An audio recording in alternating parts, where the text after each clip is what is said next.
नमस्कार दोस्तों, तेजस एकेडमी में आपका स्वागत है। मैटर शुरू होगा 3 सेकंड बाद।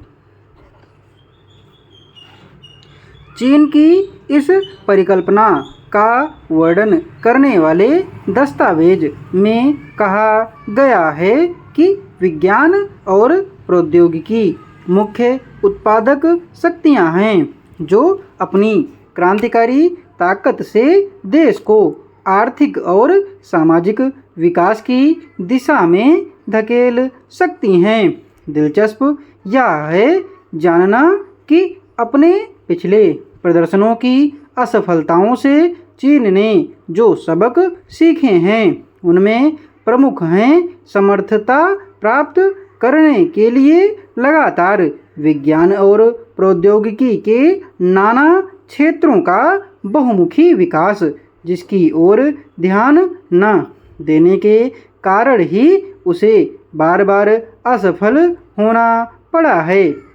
आर्थिक गतिविधियों की क्रियाविधियों और प्रेरणाओं का अभाव तथा विज्ञान और प्रौद्योगिकी को दांव पेंच का अंग न बना पाने के कारण उनका विज्ञान और प्रौद्योगिकी पर निर्भर रहना नाकाम साबित हुआ है। दस्तावेज में यह भी स्वीकार किया गया है कि देश के वैज्ञानिक और प्रौद्योगिकीय प्रयास चूंकि आर्थिक विकासोन्मुखी नहीं थे, इसलिए वे बेअसर रहे। परिणामस्वरूप उन्होंने अंत में यह माना है कि अनेक वैज्ञानिक और प्रौद्योगिकीय उपलब्धियां चीन की तात्कालिक आर्थिक और सामाजिक ज़रूरतों से बहुत दूर होने की वजह से उत्पादनकारी ताकतों में तब्दील नहीं हो सकीं। अतएव नई चीनी परिकल्पना का लक्ष्य स्टेट ऑफ द आर्ट विज्ञान और प्रौद्योगिकी को राष्ट्र की संपूर्ण शक्ति और क्षमता को बढ़ाने, लोगों के रहन सहन के स्तर को ऊंचा करने, बड़े पैमाने पर हुए औद्योगिक और कृषि उत्पादन से उत्पन्न समस्याओं के हल ढूंढने, बढ़ती हुई आबादी, संसाधनों और पर्यावरण के दबावों पर प्रभावी नियंत्रण पाना होगा।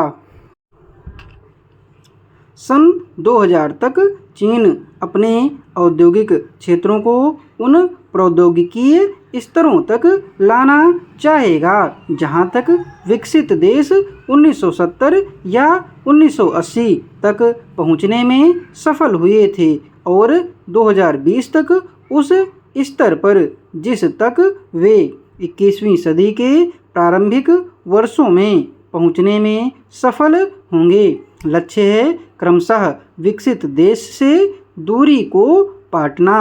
उन उच्च प्रौद्योगिकियों की शोध और विकास पर जोर दिया गया है जिनके प्रयोग से सुरक्षा ज़्यादा कारगर बन सके।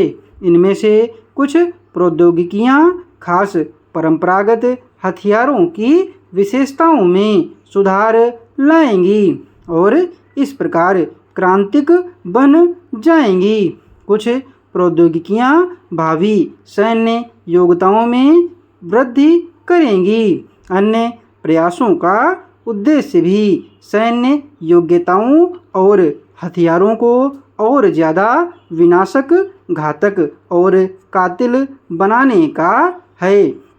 यह प्रौद्योगिकियों को अधिक प्रभावी बनाकर ही किया जा सकता है।